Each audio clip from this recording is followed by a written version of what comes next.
I'm a person of Indian origin, and ever since the 1960s, people have been coming to India to find out the meaning of life. Are you ready to just get right to the point and get to the meaning of life? First, there's one thing we need to know how to do. Everybody, you need to play conductor for a second. Sing a long, low note like this. Come on, a little louder. Okay, we're going to use that a few times. Okay, so life is blank. What word do you think goes there? So one idea is that life is choice. So how do you make good choices? Well, one way is to know that, we have these different parts of the brain, right? So at the front of our brain, we have the prefrontal cortex, the thing that is logical and rational and has predictions, and everything we learn comes in through our prefrontal cortex. But it's a pretty recent development in evolution, so our prefrontal cortex is not that smart. A $5 calculator can still beat it in most things. So at the base of our brain, we have our ancient lizard brain, they call it the amygdala. It only stores emotions and instincts and gut reactions. But what's interesting is that it is the culmination of everything we've ever learned, gets processed by our prefrontal cortex, and then is permanently stored as emotions in our amygdala.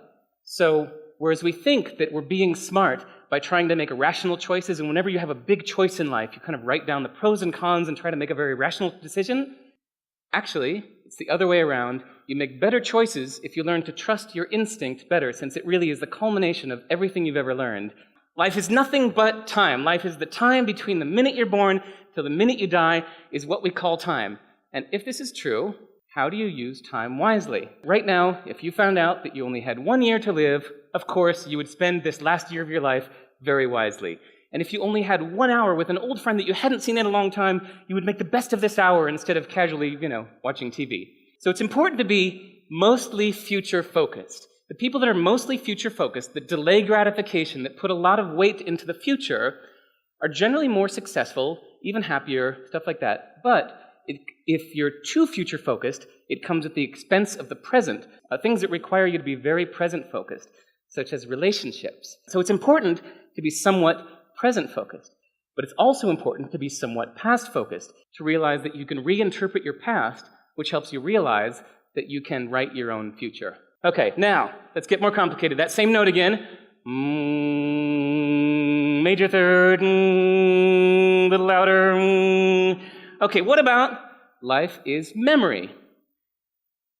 Think if you did everything right, you brushed your teeth and you ate your carrots and you lived to be 100 years old, but you couldn't remember any of it, what kind of life would that be? And most of us know that strange feeling when somebody says, hey, what did you do yesterday? And you say, I don't know. So let's look at how you can make more memories. It's pretty obvious, actually. You just need to introduce lots of novelty into your life. You need to take those risky changes that right now any of you could decide to go do something extreme and go be a scuba diver in Iceland or go train horses in Mongolia, or all these things that you think you should be doing, you probably should be doing because your brain needs novelty to hook these memories onto.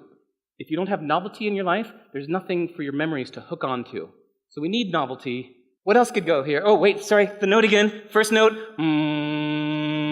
major third, give me the fifth. What if life is communication? So how can you learn to communicate well?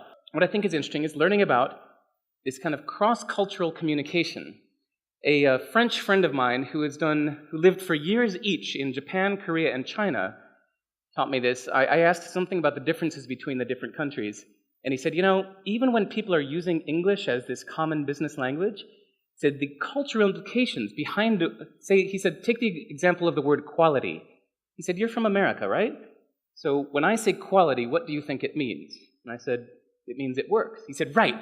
Almost every American, when you say quality, that means it works. He said, well, guess what? In Japan, when you say quality, that means it's perfect. It's flawless. It doesn't have a single mistake. That's what quality means in Japan. And in Korea, when you say quality, that means it's brand new. Quality means new. New is quality. They're always looking for the newest thing. And he said in China, when you say quality, that means it gives you status. That's what quality means. So as we learn about these kind of different cultural things, even if we're speaking the same language, there's more context and stuff behind it. So what if life is communication? What else? Oh, wait, sorry, the note again. First one, major, fifth, flat seven. What if life is happiness? If life is happiness, how can you be happy? Well, there are two indicators. For one, if you try to dive into it straight on, if you ask the question too directly, too much, it makes you miserable. You need to approach it sideways. But an interesting thing also is people studying happiness for their whole life have found an interesting indicator that one of the most reliable indicators of someone's happiness is how much they trust their neighbors. What if life is learning? How can you best learn? The quick example to remind you is that they gave a bunch of kids a test that started out easy to give them confidence and then got impossibly hard so that every kid failed the test. But what was interesting is that half of the group, they told them these 6 words. They said, "You must be really good at this." And then half of them, they told them these 6 words. They said, "You must have worked really hard."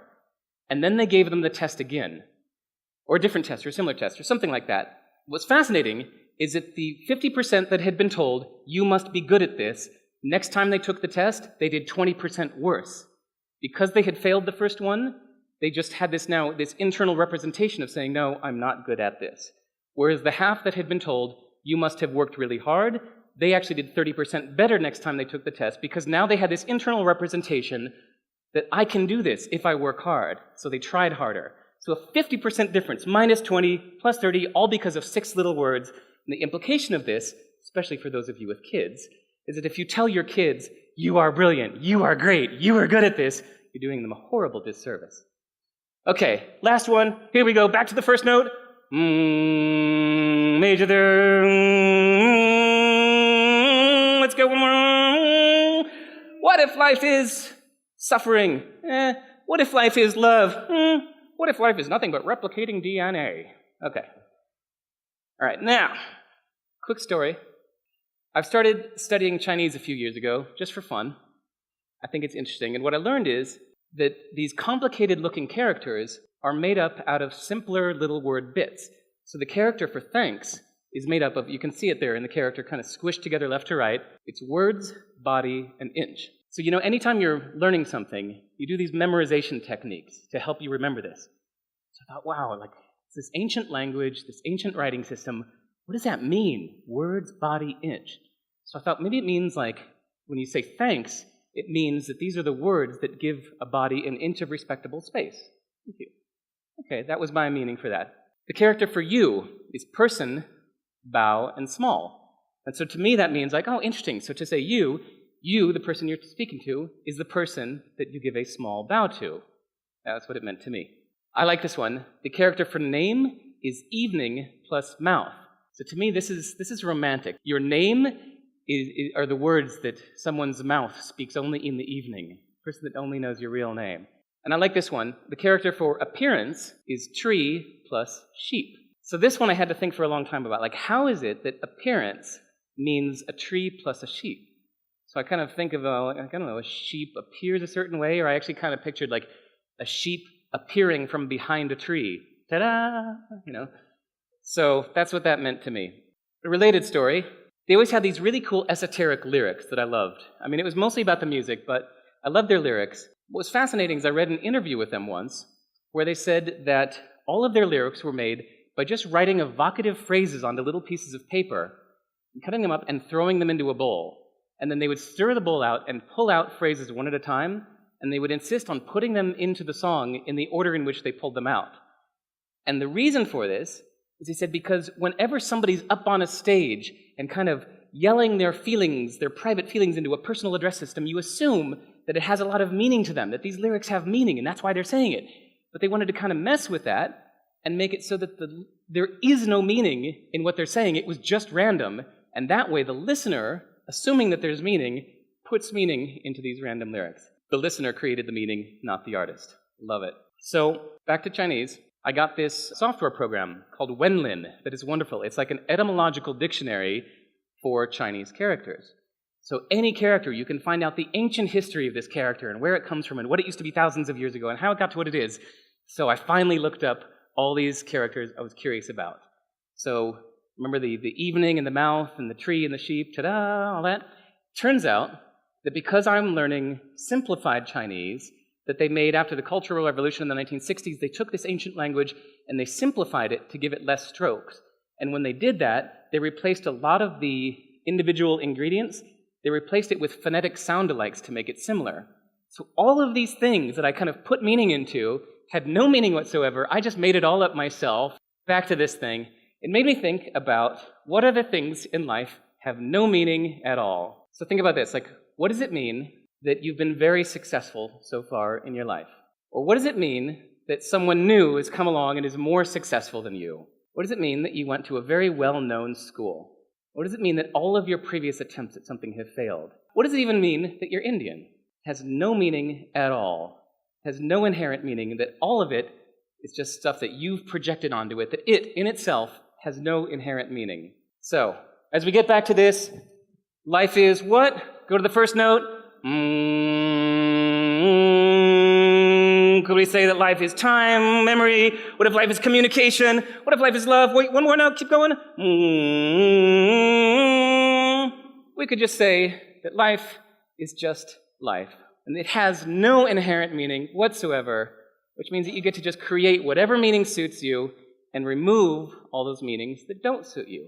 Because, they say that we're 70% water, but I think if you look under a microscope, we're 99% unused potential. And usually it's because of all of these meanings that we've projected onto things that keep us from doing what we want to do. If we find out that life has no meaning whatsoever, I think it's incredibly liberating and helpful. Thanks.